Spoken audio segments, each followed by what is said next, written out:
Eh Siyabingelela abazalwane nonke kwelihle igama lomfowethu uJesu Kristu waseNazaretha, inkosi yamakhosi, inkosi enhle, inkosi engcwele, inkosi ephila kuze bephakade. Siyajabula abazalwane uphinde sithola ithuba lokuthi ke kube nomyalezo esizodlulisa nobufakazi. Siyazi ukuthi ke uNkulunkulu uyasilekelela ngale channel nangabazalwane abahlukene abathula ubufakazi. Siyambonga uJesu Kristu waseNazaretha osebenza ngomoya engcwele. Siyabonga kakhulu bazalwane kini nonke ukubambisana, sibonke nalabo abathintekayo bese beyawudlulisa umyalezo kwabanye. Umqhele wethu lo bazalwane, nomzalwane umqhele wakhe ayewufica ekhaya ngoba kuhlanjululwa ibandla, kungcweliswa ibandla, liyalungiswa. Ibandla lisukile kwiposition yobungcwele ngenxa yezinto zalelizwe neminako yalelizwe. Malithi izwi lenkosi singalithandi izwe nakho konke okulo, lisuke lisiza thina, liphephisa thina. Manje ngenxa ongalaleli kwethu sithola ke singasaphili ubungcwele ngoba singcoliswa iminako yalelizwe, singcoliswa izinto zalelizwe. So uma inkosi uJesu ithi kufanele sithabathe isiphambano imihla ngemihla siyidele, inkosi uJesu isiza thina. Izinto zalemhlabeni yebo zihle zona kodwa sezicorrupt, zonakele. So inkosi uJesu iyazi ukuthi ekhaya ezulwini sibekelwe okuhle kodwa. Kungenjalo kuphela, abaningi bayadideka masithi uJesu uzolilanda ibandla elingcwele gelekeqe, kube ngazathi siyophelela ezulwini forever. Ngokwezwi ngokweprofeto zezwi likaNkulunkulu, cha kunjalo. uJesu uzosilanda sihambe sekhaya ngenhloso yokuthi siyopheleliswa ekhaya emhlabeni, bese uNkulunkulu ededela ulaka. Mawufunda incwadi yesambulo kuyo le channel njalo ngama Saturdays siyakhuluma, kunama teachings lapho ngencwadi yesambulo ayaqhubeka njalo ngama Saturdays, kune video ephumayo. Leyo teaching iveza inhlupho ezoba khona emhlabeni emva kwebandla selihlwithiwe. uNkulunkulu esefeza izwi lakhe ejezisa abantu abongalaleli. So ke njengoba uNkulunkulu esilekelela ke bazalwane, sithola lobufakazi. uNkulunkulu uzosiqinisa, uzosakha, uNkulunkulu uzosiduduza. Uyathumela incebo zakho, uyathumela abantwana bakhe, inhloso ukuthi asize thina bazalwane. Siyambonga kakhulu. Namhlanje ke bazalwane sithola ithuba sihanjelwe umzalwane wethu ubrother Motlatsi. Sebeyamazi abantu abaningi, baqala ukumazi kwi-Kwatatu Media, i-channel yenceke yenkosi, umfowethu enkosini. uNkulunkulu amsebenzisayo kakhulu babushabango. Sebembonile ke nabanye kule channel iTheocracy Networking Embassy. Siyambonga uNkulunkulu ngaye kakhulu ngobufakazi anabo. Namanje ke futhi ke usihambele. Angazi ke mhlambe singaqala ngokuthi nje engakabingeleli ngizovela ngemnikeza ithuba azethule, kodwa ngoba siyamazi mina ngingubaba uSibiya, uVusumuzi Sibiya. Mhlambe ngingamdedela nje ukuthi ke avela aqale ngenombolo yakhe la itholakala khona, ngesizathu sokuthi mhlambe sothi seyivala indaba uthola ukuthi asisakhumbuli. Uvela uyithatha inombolo yakhe nje engakasho lutho oluningi uyigcine, then ke mhlambe masikhumbule egcineni futhi uzophinda uyiphinde futhi. Yes, siyabonga kakhulu bazalwane egameni kaJesu. Siyamukela kakhulu umfowethu enkosini. Bayasizakala abazalwane abaningi ubufakazi bakhe. Namhlanje siyakholwa ukuthi ke lokho kusenhlizweni yakhe azokushare nathi silibandla likaKristu. Kubaningi futhi abazosizakala.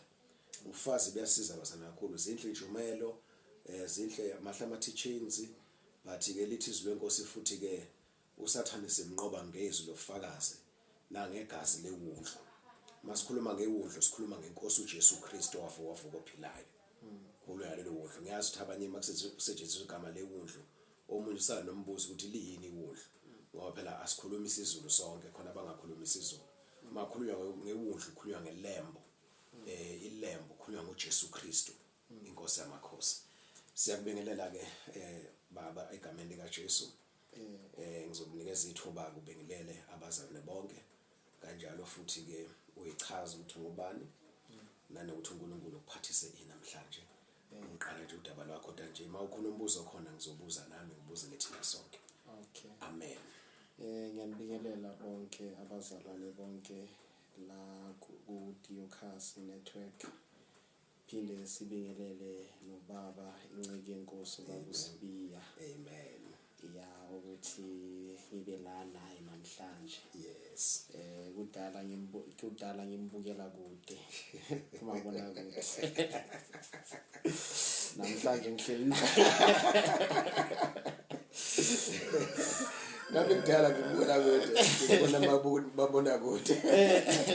Namhlanje ngihleli naye. Siyambonga uNkulunkulu ngalokho. Ya ukuthi usigcinele yona inceke yenkosi nabazalwane bonke egameni lika Jesu Kristu waseNazaretha. Amen. Amen. Usekhala abafundi namhlanje. Ngisekhala abafundi namhlanje kwamaphumulo KZN. KZN. Yeah, 1.5 hours drive from here where we are to Durban. Yeah, drive nje ungaphazanyiswa traffic mhlawumbe singathi 2 hours. 2 hours. Siyabonga baba. Sibonge mina mani baba ukuthi uNkulunkulu samgcinile isandla sakhe siphezu kwakhe. Siphezu kwethu sonke. Yeah, so mina igama lami nguMutlatsi abangangazi but kuba bonke abangaziyo mina igama nguMutlatsi isibongo ngakaMuledi. Ngizalwa eMpumalanga eBalford. Okay. Yeah, ngizalwa eMpumalanga eBalford. Ngingumntana kaNkulunkulu. Sengathethelelwa ngavuma izono zami kuNkulunkulu. Amen. Bazalwane na indaba engifuna ukuyiveza lana imayelana ngami kakhulu. Zezinye zezinto thola ukuthi ezinye ngingazenza thola ukuthi uNkulunkulu azimthokozisi. Thola ezinye zezinto azimjabulisi. Ungaqhubeki nje baba ngixolisa ukuphazamise. Mabe kufona mhlambi inombolo yakho usala usuyisho. Okay, inombolo yami i0 072 072 27 27 611 611 57 57 072 072 27 27 611 611 57 57. inamba yami bangangithola ku WhatsApp nakuma call. Amen. But ngiyacela bangatype. Okay. Ba send ama voice note. All right. Or ba phone straight. Okay. Okay. Siyabonga kakhulu ba. Bazalwane indlela yami noNkulunkulu engihambile ngambona uNkulunkulu aziveza. Benginalento lena mangilibele ngikhula ngisesemncane ngeke ngazithola sengiblame abazali bami. Okay. Ngenxa yokuthi angikhona ukufunda. Okay. Ngenxa yokuthi angikwazi ukufunda. Okay. Ngazithola sengiblame noNkulunkulu. Okay. Okay. Ukuthi why uNkulunkulu angidale ngingakhona ukufunda. Yeah. Bese ngeke ngazithola futhi ukufunda incwadi angithi. Yeah, ukufunda incwadi. To read. Okay. Yeah, ngeke ngazithola ngikuleso simo leso sengiblame. Okay. Even nami ngaziblame. Okay. Ukuthi why ngingakwazi ukufunda. Okay. Yingani ngihlulekile esikolweni. Okay. Ngayokhetha umsebenzi wezandla. Okay. So ngeke ngasithola ngikuba kuleyo position leyo. Yeah.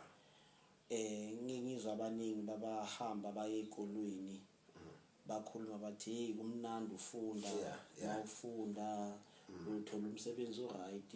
Okay. So bengizishaya mina ukuthi why mina ngihluleke. Why ngakwazi ukufunda. Yeah. So ekuhambeni kwesikhathi ngeke ngazithola sengithatha iadvice yomuntu ongakholwa. Okay. Ya umuntu lo wangakholwa wathi kimi ngihambe ngiye Abet School. Okay. Mangiya okay ngayithatha advice ngaya Alright. Abet School. Okay. It's about 2017 ngaleso sikhathi. Okay. Okay, mangiya ku Abet School. Yes. Ngiyabona uthisha uyafundisa ne. Makafundisa uthisha ne. Yeah. Lento ayifundisayo ane ayingeni la emqondweni. Ayingeni emqondweni, yes. And Uyathanda kodwa khona ukufunda. ngiyathanda Nokuyizwa lento uyathanda ukuyizwa. Kodwa ayingeni yona. kepha yona ayingeni. Yeah. Bese mwaki Sunday Yes. mangiya enkonzweni lapho bengisakhonza Assemblies of God ngaleso sikhathi. Alright. Mangiya enkonzweni umfundisi 2018. 2017 Alright. mangiya esontweni umfundisi eshumayela Yeah. already lento sengenile kimi Okay. nalizwi bekakhuluma ngalo already Liyangena kuwena. liyangena kimi. But mawulapha na ku Abet esikoleni yonke into ekhulunywayo yonke into ikhulunywayo ayingeni. Uyafuna wena ingene kodwa iyanqaba ingeni. iyanqaba Mawuye enkonzweni iyangena umfundisi mayishumayela iyangena into. yangena Yeah. izwi lelakhuluma ngize ngilibambe Yeah. ngize ngilibambe lezwi akhuluma ngalo. Yeah. Langa lakhona umfundisi walapho wayekhuluma ngencwadi yaka Jeremiah ku chapter 18 ku verse 1. Namanje akayikhohle. Namanje ngakayikho Ngoba yangena. ngoba yangena. Yes. So washumayela ngaloko umfundisi. Yeah. Washumayela ngombumbi. Okay. So mangiya esikolweni uthisha efundisa ne khona ku Abet School. Yeah. Mangihleli lapho eklasini okay ngiyambona yafundisa uthisha uyafundisa. Yeah. Ngazithola sengibhoreka.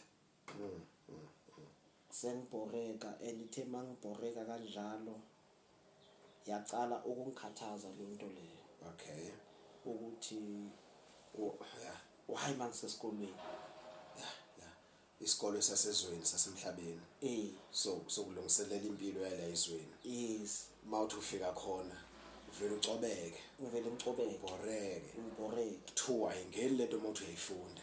Ayingena lento uthi bathi ngiyifunda. Baba ungakaqhubeki nje. Ngicela ukuthi ungakhohlwa lokugcina khona. Mhlambe ngifuna ukukhumbuza abalaleli ukuthi ke makukhona enfisa ukwazi ukumlando ka brother Mohlazi ikhona ichannel ikwata to meet la wathola khona ubufakazi bakho ukuthi kungani ungakwazanga ukufunda khona ubufakazi abuthula lapho ningayifakashela abazalwane iTheo ilokhosana ikwata to meet ukuze ukwazi ukumthola eqaleni ukuthi wayethini njengoba useyikha phakathi njengamanje ukuthi ke yes uyaqhubeka ke lapha esikoleni. Ngiyaqhubeka lapha esikoleni khona ku Abet School.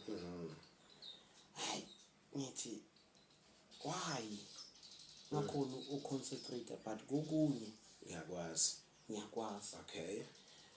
Baba sibuya kunomunye ubaba wangifundisa ukubhaka izinkwa. Okay. Wangifundisa ukubhaka izinkwa.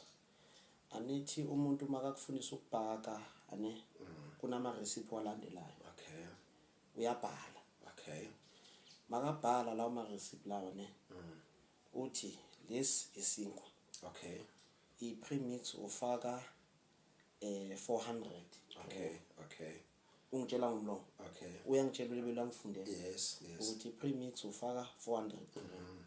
Bese iflour ufaka 80 kg. Okay. Ane bese yeast ufaka 130. Okay. Bese amanzi ufaka 900. All right. Ulibelo yabhala. So yagcina seyingena Yangena lonto. Lapho ufundiswa ngekhono lapho. Yes. Umsebenzi wokuyiphilisa. Yes. Ongafana lo lapha neAbet. Ungafana lapha neAbet. Okay. So ithe mangilibele sibake kanjalo. Yes. Ngiyayibona ukuthi ingenile la emqondweni. Even nala njengoba ngisho ukuthi ngisakhumbula. Okay. Ukuthi usimikisa kanjani nenza kanjani. Angakayikhola. Okay. But mangihamba ngesikolweni ngiyofunda kwa-Abet School lapho ne bengikhohlwa lento uthisha bekafundisa ngayo. Uyayikhohlwa, yes. Ngiyayikhohlwa and mangiyikhohlwa kanjalo angimzwanga nothisha ukuthi ufundisa athini. Angimzwanga ukuthi uthisha uthini makalibela afundisa. Kodwa enkonzweni uyayikhumbula. Ngiyayikhumbula. uJeremiah 18 verse 1. From verse 1. Yeah. Lapho ikhuluma ngombumbi. Ngombumbi. Hey. Awuyikhohliwe yona. Angikhohliwe. Ma uyofundela ikhono. Ma uyofundela umsebenzi. Yeah. Hey. Wokubhaka. Angikhohliwe. Baking, yes. Angikhohlwa. Awukhohlwa lokho otshelwa khona. Angikhohlwa lokho But eAbet. Khona eAbet thisha makafundisa sengikhohliwe. Yeah. Yakukhathaza manje lento. Yangikhathaza ne. Alright. Ithi mayingikhathaza lento leyo kunomunye umama angifuni ukumshini igama lakhe. No, wenza kahle baba kunankinga. Yeah. Akunankinga. Lo mama lona wayikhonza eFaith Mission. Okay. Lo mama lona mangiya kuye ngiyamchazisela isimo obhekene naso. Isimo engibhekane naso. Yes. Mangimchazisela lo mama isimo engibhekane naso ukuthi mama mangiya esikolweni eAbet. Ngithi ngiyofunda. Angene lutho lento uthisha ayifundisa yona. Manje ngikhathazekile. Yenze njani kulesimo esisona? Alright. Okay. Umama wathi kimi Nhlathi mamela kunento ngifuna ukuthi uyibone la. Phuma kulezi zinto. Yeah. And hlukana nazo futhi lezi zinto. Angeze ukusiza nganex. Ziphi izona ufuna ukuhlukana nazo? Indaba yayo Abet School. Okay. And ukhuluma nje umuntu omdala wena usemncane waqonda. Angaqondi. And uNkulunkulu ukudalele we ungakhona. Usho lo mama. uNkulunkulu ukudala ngalendlela oyiyona. Engiyona. So khohlwe indaba yokufunda ufundela isimfundo le yasezweni. Yekole ngoba uAbet had ufundisa into zasesikoleni. Wathi phuma kulezi zinto. Yeah. Angeze ukuncede nganex. Yeah. Instead uzophinda ubuyele emuva futhi empilweni yakho. uNkulunkulu uneqebo ngempilo yakho. Udale wabanje. Uyazi uNkulunkulu ayakudala kanje. Okay. Ngathi wayakhuluma kanje lo mama. Okay, ngasuka kuyena. Ngasuka kuye. Ngasuka ngokuthi maybe ungenwe idemon. Okay. We understand they show you. Ngoba wena ufuna ukufunda wena. Mina ngifuna ukufunda. But njengomuntu omdala ukutshela ukuthi no uNkulunkulu ukudala ngendlela oyiyona. Yamukela yona. Khohlwe lento oyifunayo. Ngikhohlwe lento engiyifuna. Ngoba ayidalwa nguNkulunkulu. Ayidalwa. Awuyinikezwa nguNkulunkulu futhi. Wena khona uNkulunkulu akunikeze khona. Okay. Manje ke yakuphatha kabi le ndaba. Yangiphatha kabi. Wafela wamshiya lo mama. Ngamshiya ngaphuma kuye. Okay. Ngahamba ngayibuza umunye umfundisi. Yeah. Lo mfundisi mangimbuza, lo mfundisi wathi kimi, mele ufunde. Ngoba isikolo sidala uNkulunkulu. Okay. Lo mama obuya kuyena uyakholwa usindisiwe. Sindisiwe. Nalo mfundisi uyakholwa usindisiwe. Nalo mfundisi uyakholwa usindisiwe. Sebekhuluma izinkulumo embili manje ezahlukene. Ezingafani. Okay. Ngithathe advice yakamfundisi ke. Ngoba vele yona oyifunayo nawe. Iyona engiyifunayo. Hayi le yalo mama. Ubeke ngesikolweni ke. Yeah. Mangilibele ngifunda lapha esikolweni ne. La khona besiziya kubo June. Okay. Yeah, 2017 besisiya lapho kubo June. Okay. Mangilibele ngichubeka ngifunda lo thisha lo ofundisayo ne. Wathi kimi uyayiqonda lento engikufundisayo no umqondo wakho ukho la. Ngathi hayi ngizomamela. Okay. Ngiyaculisa. Okay. Achubeka afundise. Ithe mase ngiphuma lapha esikolweni ke sengiyendlini. Okay. Mangifika endlini ke ngithandaza ngimbuza uNkulunkulu ukuthi Nkosi ingabe ungakhona ukungenza ukuthi ngikwazi ukufunda na? Ngikwazi ukuyiconda lento uthisha bekafundisa ngayo. Okay, okay. Okay, umoya engcwele akhulume Kuwena. Yeah. Wathi ngikudale unje. Okay. Ngikudale unje. Usekhotha amazwi kaleyo mama manje. Amazwi aleyo Aseyafana manje. ayafana. Lo mama wambalekelayo. Lo mama lo ngambalekela. Okusho ukuthi ngenze ukuthi wayengayikhulumela lo mama. Wayekhulunyiswa umoya engcwele kusho ukuthi Kusho ukuthi wena ufuna ukufana nabantu bonke emhlabeni wonke. ufuna ukufana nawe Ukuthi ngifunde nami ngithole certificate, thola abo degree, abo diploma, yes, abo masters, ngifane nabanye abantu. ngizwa kahle, yes. Yeah, ngifane nabanye abantu. So umoya engcwele aveza lento athi wena you are unique. Wakhuluma you are unique. Washo nje kanjeni. Athi wena you are unique. Wakhuluma kanjani umoya engcwele? Wakhuluma enhlizweni emoyeni wakho noma wakhuluma ngevoice elizwakalayo? No, emoyeni. Wakhuluma ngaphakathi kuwena ukuthi wena you are unique. Unique. Okay. Wathi wena you are unique. Uhlukile kwabanye abantu. Okay. All right. Okay. Ngichubeke ke. Ngibuyele esikolweni. Okay. Sengiba rebellious. Angisamlaleli uNkulunkulu. Okay. Noma sekangitshela ukuthi uNkulunkulu ufika wakhuluma ngaloya mama. Now usekhuluma direct kuwe ke manje. Uzwa kahle ukuthi cha umoya engcwele lo khulumayo. Wena you are unique. Kodwa still waqhubeka ngamlalela. Ngachubeka ngangamlalela. Okay. Ngabuyela lapha esikolweni. Okay. Thema ngibuyela lapha esikolweni ngifunda lapha esikolweni ne. Lento libe libhizi bayifundisa. Angisazi ukuthi wayifundisa ngalo uthisha lo lapha.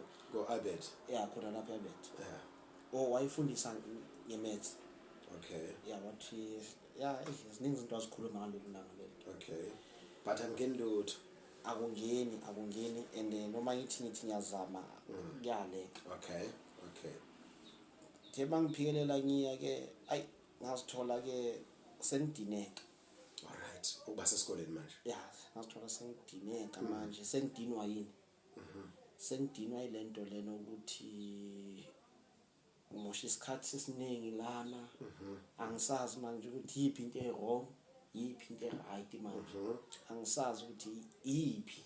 Umama ngabe ukhuluma ukuthi angikhohlwe lento kaAbed ikole yokufunda. Ngapha umfundisi uthe isikole sivela kuNkulunkulu angifunde. Manje umoya engcwele usekhulumile wathi wena you are unique. Ngikudale wabanjeni. Okusho ukuthi ungakhathazeki indaba yelokhuzana. Yokufunda. Manje confuse manje.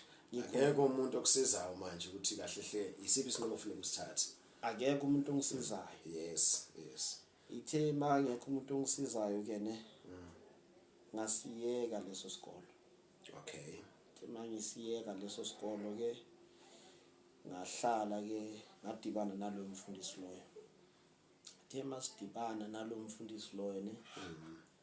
Lo mfundisi angibuza ukuthi esikoleni kuhambeka kanjani. Okay. Athi ngiyekile lapho mina. Okay. Wathi ndoda ungayeka kanjani isikolo ndoda sibaluleke kanje. Education isikolo babathi education is a key of success. Basho kanjani impela? Education is the key of success. Yeah. Washo njalo lo mfundisi loyo. Okay. Ngithi kanjani? Ngoba kuvela lokhu. Uthi no akusunkulunkulu sathane loyo. Ngithi ngathi ayizini. Yabona le ndaba yokusindiswa. Indaba yokukholwa angisayingeni. Wayeka. Ngayeka. Okay. Ngabackslide ke. All right. Ubackslide wakho uqale lapho, uqale kanjalo. Ngoba manje ube confused. Yabo kunama voices ahlukene. Inceka uNkulunkulu ngithembile le. Kodwa ithi imfundo ivela kuNkulunkulu iwukhiye wempumelelo. Ngapha uNkulunkulu ukhulumile ngaloya mama ukhuluma direct kimi ukuthi ngiunique. Kumele ngithathe lokho uNkulunkulu angidale ngaba yikho. Manje nawe uyayithanda lemfundo yala ezweni. kodwa manje futhi urebellious uphikisana manje nomoya ingcwele nomoya ingcwele ngcono manje udecide manje ungcwele uyekukholwa ke nje lento yensindiso ke manje kuba iyaconfuse manje iyangiconfuse manje.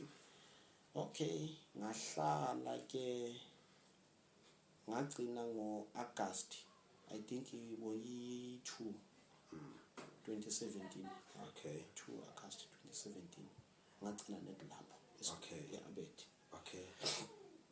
Enkonzweni angizange ngiye anti ilanga lapho zazi Monday if yayi2 zakhona zazi Monday, so angizange sana senkonzweni langa lakhona ngahlala sangisana senkonzweni kwaze kwaba yinini mase sithi ngahlala sangisaya enkonzweni seshona ukuthi waze wayibuyiselana nenkosini ngizoyichaza ukuthi yazi ngithini ngifuna mhlawumbe sibuye no part 2 walobo bufakazi ngenzela ukuthi ingabindi kakhulu ivideo yethu yes icontent sesitholile njengamanje esingakhuluma lapha ekwayo then mhlawumbe mawasho nje lokho kuphela bese sibuka khona izinto efanele sizibuke kule lobo bufakazi lo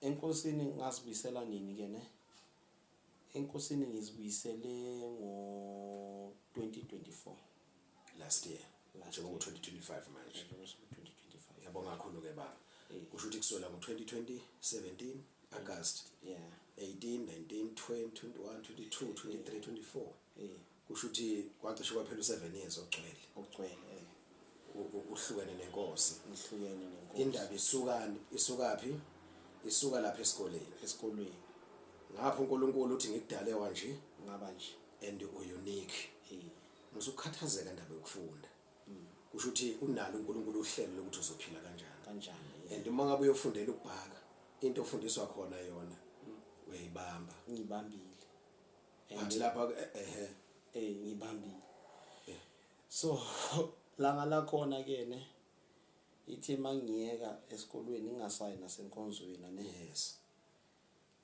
ngahlala 2018 no 2019 ngahlala 2018 ngenze lutho ke lapho langa la khona 2019 bengasakhonzi bengasakhonzi lapho bese ngiziphilela the way ngiphila ngakhona njengomuntu nje njengomuntu ongakholwa udla izono nje bese ngiphila lo mpilo leso sikhathi cela ibambe lapho ke babake sobuya no part 2 ngokusizwa inkosi right ngifuna sibukele ngcinyana ke manje mhlambe khona uNkulunkulu umuntu afuna ukumsiza lapha emakhaya ukuthi unesimo sokuthi kufuneka akhethe uyayizama lento yokufunda yabona uyayizama lento yokuphumelela ngoba wonke umuntu ukhuluma indaba ukuthi fundani yani ezikoleni fundani yena uyezwa ukuthi ayikho kuye lento yabona but khona izingane ezingekho good ma ubekwe incwadi sesikole la kufunda azikho good kuze kuthatha ngazathi zizidomo but uma ngabe uzomnikeza umsebenzi ikhona enze ukude ngendlela emangalisayo kodwa manje akasupportwa kulokho kulokho akude kukho kuleli khona nalo lesiphiwa naso phoqele ukuthi ayakuleya into engekho kuye into thola ukuthi into uNkulunkulu akayibekanga yes so nami ngazithola ngikuleyo situation leyo ukuthi ngcono ngihambe uyofunda that's why ngathatha lesinto ukuthi ngiAbet school ngithi kuyofunda so lana la khona vele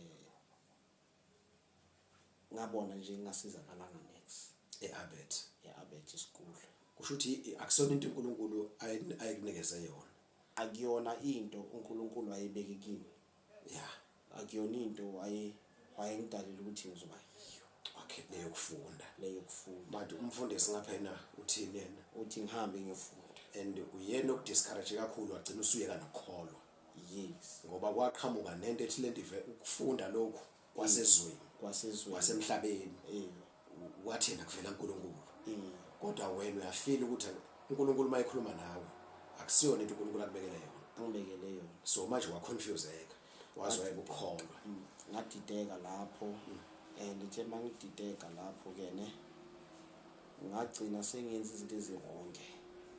Okay. Balaleli emakhaya bazalwane. Ngicela nje sehlisa umoya. Ukuba lenceko ifico usuku lokufa ixabene noNkulunkulu ngenxa yeconfusion elethwe yithi sithi singabazalwane siyakholwa.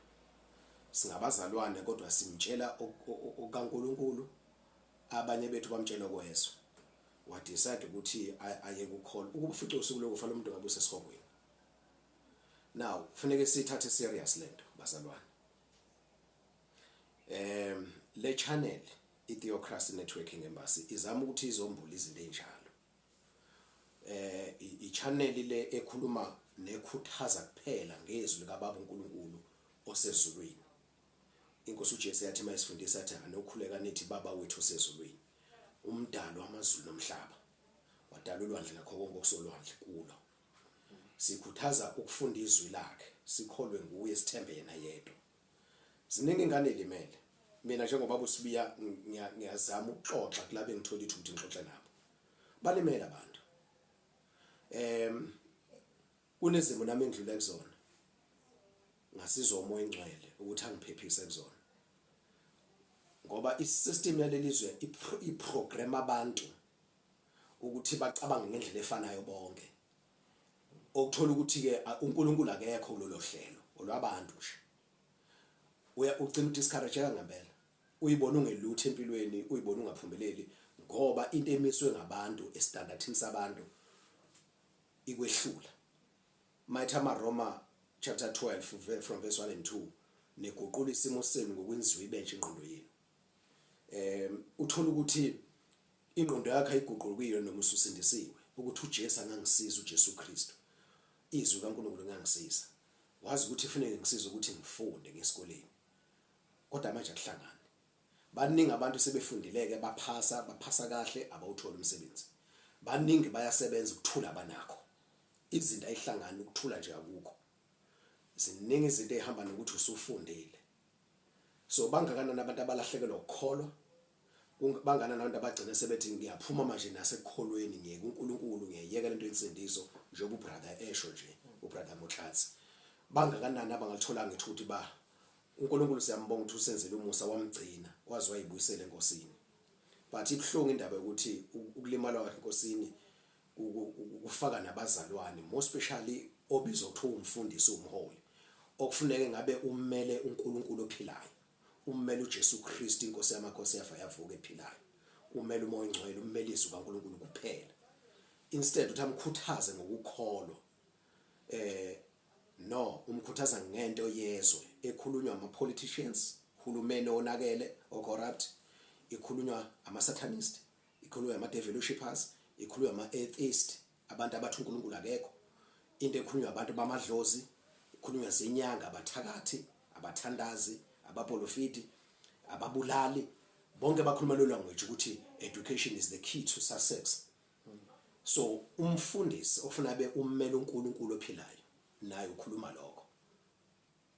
Now umntwana kaNkulunkulu emncane ngeminyaka, emncane ekholweni, wangayithola guidance, wagcina elimele, wagcina ehlubukile ekholweni, wathi sathi ayeke manje ukukholwa uconfused.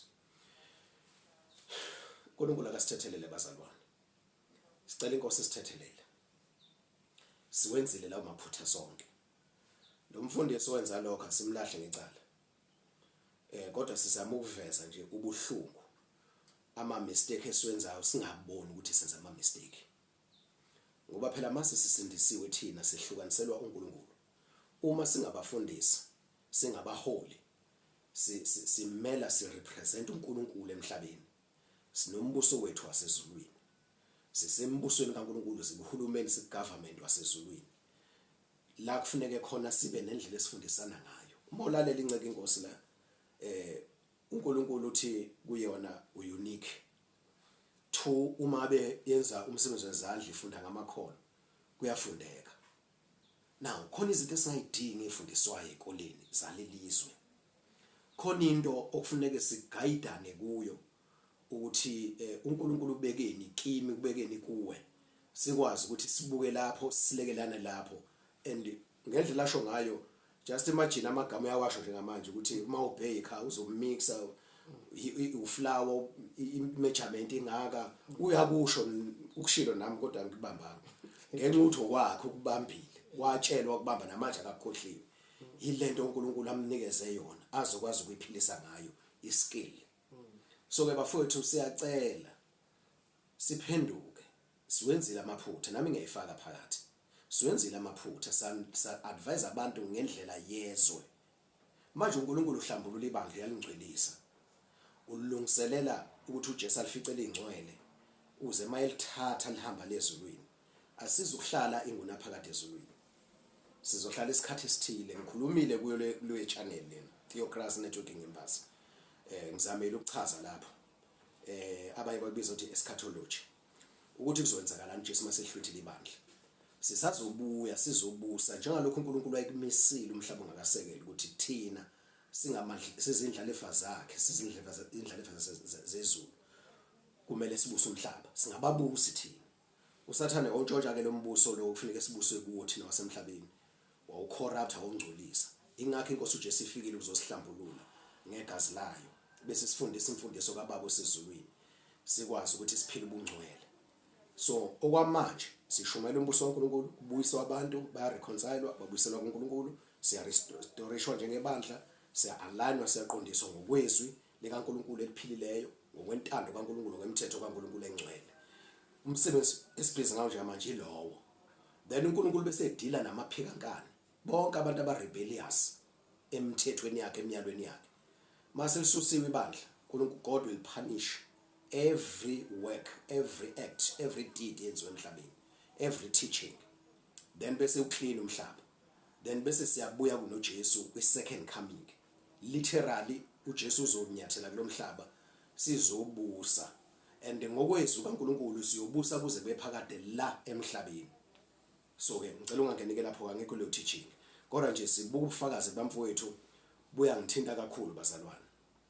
Engikhulu ukuthi mawulalele nawe lapho usuzamela izinto ayihlangane mhlambe ungalenza iphutha mhlambe umzali njengoba ngumzali nami uphoqelele ingane yakho ayisikoleni kanti ingane yakho uNkulunkulu akayimiselanga ukuthi uyophumelela ngalendlela yokufundela emhlabeni yalayizweni then kusefuneka manje uyisupport ukuthi ke ubone ukuthi ikuphi life itha kahle khona ziningi ingane esengeke ngahlangana nazo ezinama skills uthothi ingane na 8 years ukwazi uku-identify iskill esithile ukhulume nomzali wayo ingane na 10 years athi le ngane yangimangaza yenza ukuthi nokuthi ina 10 years then ubone ukuthi lento uNkulunkulu ayibeke kule ngane obese kufuneka ukuthi isupport okuyona ikhuliswe ngayo ngoba iyona ndlela ezophila ngayo but ngenxa ukuthi bazalwane sifuna ipride sifuna approval yalelizwe certificate sifundile yabona sigcina siphusha ingane zethu siphusha abazalwane sibaphushela laphana kanti siyobalimaza. Siyambonga uNkulunkulu olekelele umzalwane wethu wabuya namhlanje usiyafakaza and I believe ukuthi ubufakazi bakhe buzosiza abantu abaningi singaphindi iphutha uNkulunkulu uzosixwayisa ngaye ukuthi singalenzi lelo phutha abazalwane singabazalwane abasindisiwe egameni likaJesu abazelwe kabusha abakholwa izwi kaNkulunkulu ophilayo abakholelwayo eBhayibhelini engcwele futhi singabazali emakhaya singabazali bazalwane sishayekile ezweni sinama victims sizisulu zezimo ezahlukene sitholile abantwana ngaphandle komshado kodwa iqiniso ukuthi masuthola umntwana usumzali so kumele sibuyele uNkulunkulu ophilayo sixolise ngezono zethu ngamaphutha ethu then sibuyele ecebeni likaNkulunkulu lasemaphakadeni bese siyaqondiswa ngokwezwi kaNkulunkulu. So ke nakho engikutholayo njengamanje isexwayiso lesi ibhlungu indaba ukuthi umfowethu la wazi wayekukholwa wahlubuka waphuma ekholweni ngoba uconfused and uconfusedwe inkulumo eqhamuka ngabantu ababili yabona oyedwa bobabili bangabazalwana abasindisiwe kodwa oyedwa uright uvela nomoya engcwele lo munye akavumelana nomoya engcwele and yena umfowethu lo mayena engavumelana nomoya engcwele kodwa into engaphathi kuyivumelana nomoya engcwele ukuthi kahle hle kufanele aphile ngalendlela uNkulunkulu amdale ngayo okuyona siphila ngayo ke njengamanje and uNkulunkulu uyamphilisa. So ke siyabonga kakhulu bhuti izathu ukuthi mhlawumbe angifisi ibende kakhulu le video lena sizobuya no part 2 la ugcine khona bese usithatha futhi uqhubeke egameni likaJesu. ya mhlambe ke khona ongafisa ukusho ke nje sesivala mhlambe nawe ugcizelela isexwayiso ngasisho mina ngikhuluma into engilalele kuwena engithola isifundo nesexwayiso ngayo ukuthi lento ake sikhulume singabazalwane singalenzi lelo phutha lelo. No, mina into engathanda ukuyisho special abazalwane kakhulu laba bathi basindisiwe. Yes. Bayalifunda izwi ane. Yes. Bayawakhoda ama scripture ne. Okay baba. Iphutha abalenzayo nali abalikholwa ilizwe, Abalikholwa. Okay. and abafuni ukulikholwa izwe, Abalikholwa futhi abafuni abayimisela ukulikholwa. Oh bayakhuluma nje ngalo kuphela. Bayakhuluma ngalo. Ubizwa kanjani umuntu? Ubizwa ngani umuntu onjalo? UJesu wayebabiza ngani abantu abanjalo? Wayethi abazenzisi, ama-hypocrites. Ama-hypocrites. Yeah. Lena abazenzisi. Yes, abazenzisi nje abantu abenzenjalo. Is Uvele lazi eBhayibheli. alazi, Kodwa manje akafuni ukulikholwa. akafuni Futhi akalikholwa. akalikholwa Kodwa futhi akayimisele futhi ukulikholwa. ukuthi alikholwa. And ingozi lento leyo, Yeah. because uzozwa umunye umfundisi uzothi mina esontweni lami ngiyababiza abonesi, Okay. ngiyababiza abothisha abazofundisa abantwana, Okay. but ukhuluma ngezwi. Okay, uJesu makathi imivimbo yakhe Sephilisiwe. siphilisiwe, bese umfundisi azothi siyayizwa lento eshiwo uJesu, Yeah. but asifisane nereality. Yeah.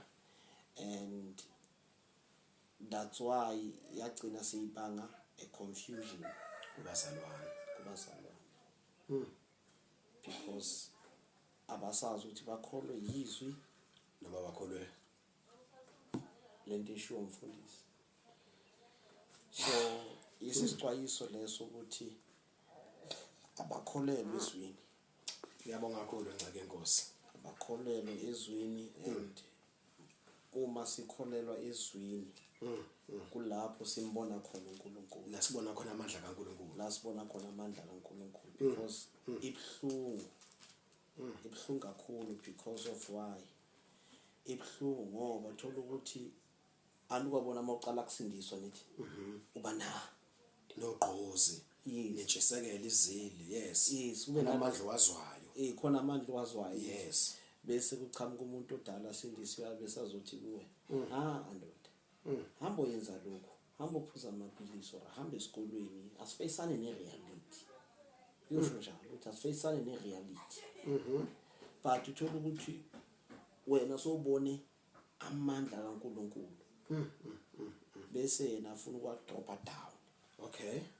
Bese in the meantime awadropa down, in the meantime ugcina manje soyahlangahlangana, Usuyaconfuseka ke manje. soyaconfuse. That's why nami ngazithola ngikuleso simo leso, so kuba ne-confusion, because umfundisi uthi hambe esikolweni, umoya umzalwane uthi uNkulunkulu kudale unje. So uyabona ukuthi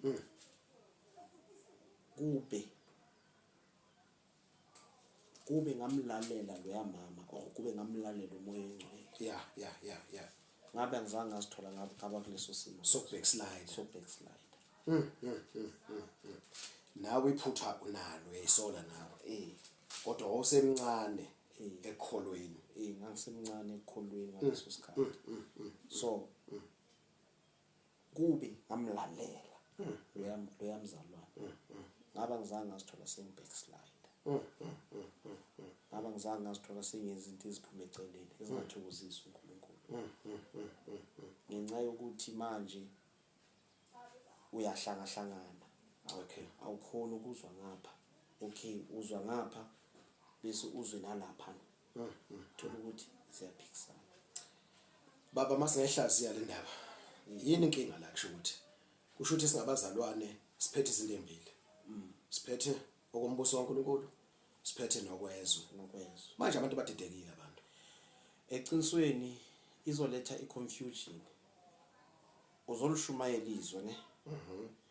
Bese uthi kubantu abasha abahambe bayenza abo maths and science bayenza lawo ma subject manje bese let's say uthola umuntu osesebuthatha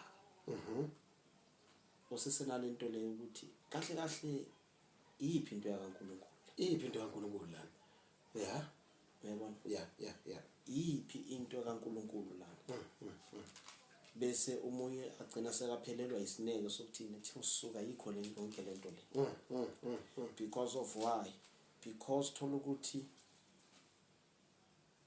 ezwini likaNkulunkulu angikhumbuli la lithi uJesu hamba esikolweni yes angikhumbuli nje akukho impela akukho yes even kwi-Old Testament nakwi-New Testament akukho yes abanye yazi banokuthini bakusibiya abanye bazoba nokuthi uPaul wafunda yes basebenzisa lonto leyo wayengafundile imfundo yezwe bazalwane kulomhlaba sicela ukucacisa lokhu kafushane kodwa kule channel uzokuthola nje uma check konke ama video akona inqwaba asebheke 100 manje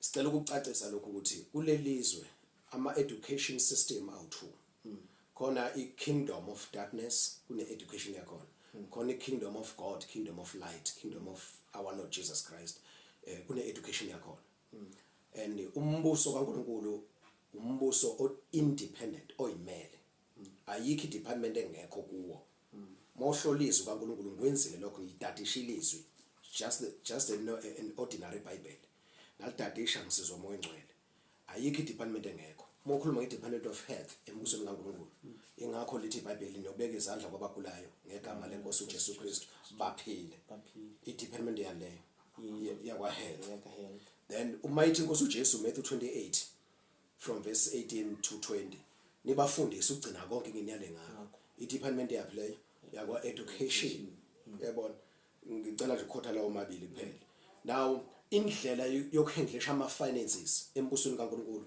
ithi inkosi uJesu dayisani konke enakho nabele abampofu nizibekele ni-investe ezulwini so la inundu ingangeni khona idepartment yaleyo yakwa finance indlela yokwenza embusweni kaNkulunkulu is completely contrary ayifani ngokupheleleyo nendlela yalelizwe usathane ubukile ukuthi uNkulunkulu umise ini then usathane wayesedizane yakhe isystem ephikisana nesystem kaNkulunkulu besingazi but uNkulunkulu uyambula manje ukuthi asiphendukeni sibele kuye ngokupheleleyo sidelizwe nenkanuko yalo nendlela zalo so uMpostoli Paul wayefunde i-education yasembusweni wayefunde lawyer ngokomthetho weJudaism iMosaic law wayefunda umthetho kaNkulunkulu but ngenxa ukuthi uNkulunkulu ukusindisa kwakhe kungumusa not ukugcina umthetho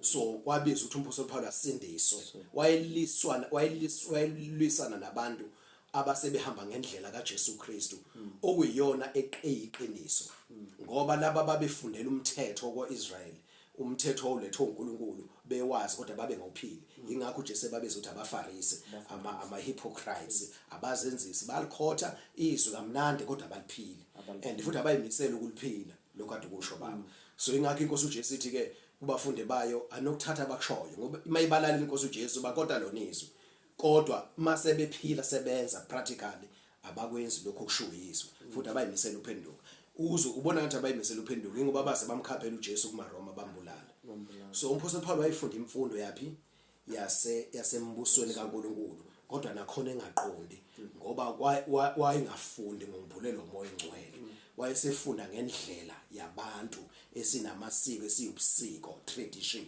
kwabiza ukuthi azalwe kabusha sindiswe then bese kwazi ukuthi agcwaliswe ngomoya engcwele so that understand the scriptures so ngithanda ukucacisa lokho bese bakhona imfundo yalelizwe edesignwe uSathane inhloso ukuphikisana nani nendlela kaNkulunkulu so asikwazi ukuhlanganisa bazalwane fanele masitshela abantu sibatshela ngegama lika Jesu Kristu waseNazaretha nayodwa liyaphilisa lingamandla onke amagama ayakhothama egameni lika Jesu funeka sibatshele lokho sime lapho sigcine lapho singaphinde futhi sithi ke themba iphilisi singaphindi ukuthi ithole certificate, singaphindi ukuthi hambe esikoleni sezwe sabahedeni uyofunda maths no science.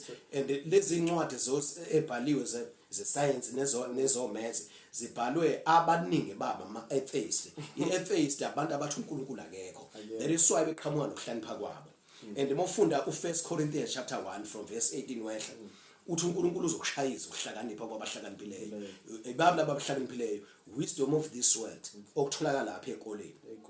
Ngapha ukhuthaza umzalwane ukuthi akafunde imfundo yalelizwe, izinto zenyama, izinto zikaSathane, umqondo kaSathane, ID kaSathane. Ubona ngathi ID kaSathane. Uma bugula baba, thina masithandazela igama lika Jesu nje uthwa kunesigaqi. Sinze njani isigaqi? Siyasuka siphela. Buyele esimeni. Ngaphandle ukuthi sikuhlinze. But uSathane ukuhlonipha kwakhe nodokotela bakhe balelizwe benze njani bona? Bazokuhlinza. Sebekulimazile. And njengoba sebehlizile nje vele usunemark lapho futhi. Usudamage impilo yakho, uNkulunkulu akudalanga unemark, unesibazi lapho. Kodwa usulimele njengamanje. Uyabona ukuthi lokuhlonipha kaSathane kuyalimaza, kuyahlukumeza. Ngikhuluma ngento engiyaziyo bazalwane, unkosikazi wami waqala ukuteta ngesibhedlela singakaphumi kwisystem yalelizwe. Wateta kwasikwa, wahlinzwa. Then kwi-private hospital ngangisasebenza lapho kune medical aid. Nesibili ingane. But uNkulunkulu waqhubeka ezambulo ngoba nje ubesho nje ubhuti sonke sidlule lapho uthi uNkulunkulu singamlaleli. uNkulunkulu mayikhuluma singamnaki. uNkulunkulu eyikhuluma ngalezi zinto siphume kuzona. Walikwazi wafela lapho unkosikazi wami elimala khona. Then bamhlinza but ngomusa uNkulunkulu saphenduka naye waphenduka. Ingane ezo5 sayithola sesitholele ekhaya. Uyabona? Singasayi kulezi zinto zezo. Sikhuluma ngento esiyaziyo nawe lapho khona uyivictim. Mhlawumbe ubaba ugulelwe unkosikazi wakho and awusakwazi nokuthozela unkosikazi wakho ngoba usaba weak, ulimale kuphi ulimale esibhedlela. Then usekudliwa amaphilisi, usuphila usu under chronic, uphila ngamaphilisi manje, yabona. Lamaphilisi lawa ayakulimaza, alimaza izinto eziningi emzimbeni wakho natural. Even to ushadile awusakwazi ukuthi inkosi yaseGaborone ihambe ngendlela ngenxa lamaphilisi owadlayo. Kuningi okwenzakala ukudalwa idamage yalokhu kuhlanipha kwalelizwe. But isikhathi manje sokuhlanjululwa nokungcweliswa kwebandla ukuthi siphume ku world system. Kusizwa thina, akekho umuntu ophoqewe. Nawe nje ubungilalele nje uphoqewe, kusizwa thina uNkulunkulu senzele umusa. Napho ufakazi bafazalana okuphathekayo ukuthi kwenzakaleni. And siyambonga uNkulunkulu ukuthi ke asenzele ithuba ukuthi sihlangane nomfowethu ukuze lento ayikhulume practical. Yena ngezimo ezithile wayethanda ukuya esikoleni kodwa wagcina ngayo esikoleni. Akakwazi ukufunda, he cannot read the book, he cannot read what is written. So to akathola ngetifethi zalelizwe wagcina grade 1 grade 4 phela. Yes, but umuhle naye phansi uyayithola iwisdom ebekwe uNkulunkulu kuyena. Nje uphelele nje basana ngashodi ngalutho. Uphelele nje uphelele. Futhi sinthanda isikhathi ngisahlale naye. Iwisdom engithola kuye efaka uNkulunkulu uyayizwa ukuthi genuine. Idlula iwisdom abantu abathi bafundile banetificate. Yabona. So uNkulunkulu wethu njalo. So nje manje kunomuntu lapha nothi nona nami khona into ebengifila kimi ngelanto yesikole, ngalento yeprofessionalism, yabona lento yokuphumelela kwalelizwe. Khona into ebengizwa ukuthi ayikho right. Yabona. Emva kokusuzo lobufakazi thatha isinqumo sokuphumela obalo ummeli uNkulunkulu ophilayo, ummeli uJesu Kristu waseNazaretha, ufunde izwi kaNkulunkulu lodwa liphelele. Njengamanje mina ngiyohlanganisa u16 years. Ngizoqala unyaka 16 kulonyaka ngoAugust. Ngihlanganisa u15 years ogcwele. Ngiphumile kwisystem yalelizwe, ngiphila ngokukholwa. Mangifikelwa ukugula ngibeka isandla lapho ngibiza igama lika Jesu ngiphile. Yabona? Ngaphuma kwisystem, ngaphuma emfundweni yalelizwe. And okuningi engikutholile ngikutholanga ngenxa ukuthi ngayi esikoleni. Yebo mina ngalithola ithuba lokuya esikoleni, but ngicela ungangeni lapho. Angikutholanga okuningi engikwaziyo. Ngikuthole ngokwambula kamoya ongcwele because bengifuna iqiniso, ngispend isikhathi ezwini kaNkulunkulu emthandazweni, ngizila ukudla, ngilalela makushungayelwa, ngibuza umoya ongcwele angambulela izinto ezithina ngicacesele. So okuningi engikutholile yizwi kaNkulunkulu ngomoya ongcwele. So ngiyabonga kakhulu ke baba, ngenxa ukuthi angifisi ukuthi ibende kakhulu ivideo yethu. Ngizocela ukuthi sivale ngalelizwi baba. Sizohlangana ku part 2 ngokaJohane chapter 14 verse 6. Abazali bayalazi nje ubusasho nje ukuthi abazali bayalazi izwi balikhotha kodwa bafuna ukuphila. Awulaleleke ukuthi kuthini ke lana Yesu. uJesu okhulumayo uverse 6, John chapter 14 verse 6. Uyazi ukuthi uma uvula izwi abanye bathi uvula le ncwadi engiyazini nami ngangashumela kwadile kumlilo wathi no, it's not about kufanele ulikholwe uliphile. Uthini uJesu lana? Uthi uJesu wathi kuye, mina ngiyindlela neqiniso nokuphila, akakho oza kuBaba ngaphandle kwami. Mina ngiyindlela, nani neqiniso, nani nokuphila. Okay, uma ufuna indlela ekuyona yona, ubani indlela? uJesu Kristu. Uma ufuna iqiniso, uJesu Kristu. Uma ufuna ukuphila, uJesu Kristu. uma ufuna ukuphila kwahlukene, khona ukuphila emotionally, khona ukuphila mentally, khona ukuphila physically, khona ukuphila spiritual. Then uma ufuna ukuphila kuwo wonke ama-aspect okuphila njengoba sengibalile, physical, emotional, mentally and spiritual, then uJesu uthini yena? Ukuphila. And uJohn chapter 10 verse 10 uthi ngiyakunikeza ukuphila umuntu abe nakho kube njani? Kuchichime. Uye wadala lemzimba. Mawusathana esihlasela ngezifo, asidingi sihlakanipheni kwakhe akunikeze odokotela noma usoscience. Asidingi ukuthi sikulokho okuhlakanipha. Sidinga ukuthi siyophuza amaphilisi, siyojova. Sidinga ukuthi sekuyena uJesu uthi nangu usathana esihlasela ngokugula, kubhlungu emzimbeni. uJesu unamandla onke, wamnqoba uSathane eCalvary esiphambanweni. So lo Jesu wanqobayo senguwe namhlanje simshumayelayo. Mawuza ke uzoreport uthi Jesu nginikufa okuthile nginokugula okuthile. Njengamanje ibhedlela ehlulekile. Bayafa abantu bafele ebhedlela. Inqwaba yabantu. And kubhlungu i-treatment yasebhedlela ayikho good. Yabona? Because sekugcwele abantu abangama professionals lapana abangenayo into yokuzwela abantu. Yabona? Ukuthi umuntu nje uyazi ngizothola imali. Akanankinga, akanandaba. Ukuthi umuntu uyahlukumezeka kunabantu bakuba bamthandayo, akanandaba. Abanakekeleleki abantu. Ngikhuluma ngento engiyaziyo bazalwane, engiyaziyo. Bengikuyo le system, ngikhuluma ngento engiyaziyo. Angikhuluma into engitshelwe ngabantu engiyibonele mina ebhedlela abayenzayo ukuhlukumezeka kwabantu beyebhedlela. So uJesu Kristu akahlukumeza umuntu. uJesu Kristu uyathandaza, umbekela inkinga yakho, ayisusa inkinga, usala ube right, ube mnandi bese umnikeza udumo umdumisi. Yilokho esikusho bafethu. uJesu Kristu uthi mina ngiyindlela neqiniso nokuphila. Akakho oza kuBaba ngaphandle. Akasho ukuthi ufanele uyefunda ukuze uthole iqiniso. Akasho ukuthi ufanele uye esikoleni ukuze uthole ukuphila. Akasho ukuthi kumele uthole ilokhuzana certificate ukuze uthole indlela ezoya kuphi kuBaba. Uthi yena uqobo mangimukela uJesu Kristu waseNazaretha, yena yedwa uyindlela, uyiqiniso, ukuphila. So asikho isidingo sokuthi sidebate ukuthi ikuphi lapho uJesu athi khona kungayiwe ekoleni zalelizwe. Ikuphi lapho uJesu athe khona akiwe ekoleni. Asikho isidingo sokuthi sidebate lokho. Izwi nandi siyalikholwa. Uthi uJesu indlela neqiniso nokuphila. So akekho oza kuBaba ngaphandle. Akekho umuntu ongathanda ukuya kubani? kuBaba. So sonke siyathanda. So siya kanjani kuBaba? Ukuthi sikholwe uJesu, simvuma benkosi omsisi wempilo yethu. Then konke okulimela empilweni yethu ngenxa kaSathane uzokufix uJesu, uzosiphilisa kuko. Masidinga ukudla, sidinga impatha, uzosiqhokisa uJesu uthe singakhathazeki uMatthew chapter 6. Wathi singakhathazeki sizohlala sombathana sophuzana.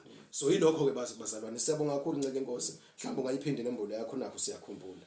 Okay, inamba yami yi-072 27 61157. Inamba yami leyo. Awuyiphinde futhi 072 072 27 27 611 611 57. Mangabe bangatype ningatype bazalwane. Ungayibhala imessage, ungayibhala iWhatsApp le type, ungakushiya ivoice note. Yes, no phone. Lezi izinto ezasezweni ezasemhlabeni. Ungacabanga ukuthi uyazi uhlakaniphile ngoba nakho ukwazi ukuyisebenzisa. Khumbula ukuthi lento izandla i-craft work, umsebenzi wezandla zomuntu. Futhi ongamazi lapha ekhona uphila kanjani noma usaphila yini, uyamthokozisa noJesu Kristu. Bazalwane singayigqaji ukuthi sazi is-technology yalelizwe. Yabo nje basisebenzisa nje, sisebenzela ukuthi silanda abantu, sithunyiwe silanda abantu, but akusona into yombuso kaNkulunkulu eyasemhlabeni yasezweni. And sizophuma futhi kuyona ukuthi asathola inhlobo. So ubuzothola kanjalo umyalezo uba sisebenzisanga. Siyayisebenzisa kahle into yabo kodwa asiqhoshe, asiboast ngayo ukuthi wazi technology, wazi in wasemhlabeni lokho. Umoya ongcwele uyakhuluma naye. Uma ukhona ulwazi adinga umoya ongcwele uyamtshela. Lokho akudingayo nje empilweni yakho umoya ongcwele uyamtshela yona impilo yasekhaya ezulwini ke leyo bazalwane. Siyabonga kakhulu inkosi yomusa isibusise egameni lika Jesu Kristu waseNazaretha. Amen. Amen.